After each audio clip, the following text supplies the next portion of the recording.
নুডলসের অস্থির স্বাদ। ওস্তাদ আরেক বাটি নুডলস দেন তো। হ্যাঁ ভাই দিতেছি। দুলা ভাই আপনার দোকানে নুডলস এত চলে কেমনে?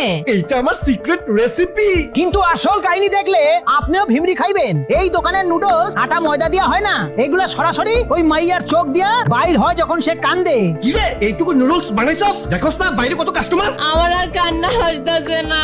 তুই না কাঁদলে আমি টাকা কামাবো কেমনে? কান কইতাছি আমাকে টাকা কামাইতে দিবি না? কান কইতাছি এই নে মরিচ খা, মরিচ খেলে কান্না আসবে। ঝালের চোটে সে কান্দে আর টপাটপ চোখ দিয়া নুডলস পড়তে থাকে গামলায়। পুরাই অতি প্রাকৃত ব্যাপার। টাকা, অনেক টাকা টাকা। আপু তো অসুস্থ, ওর একটু রেস্ট দাও। সামনে শুক্রবার অনেক কাস্টমার আইবো, ব্যবসা তো লাটে উঠবো। আমার আর কান্না আসতেছে না।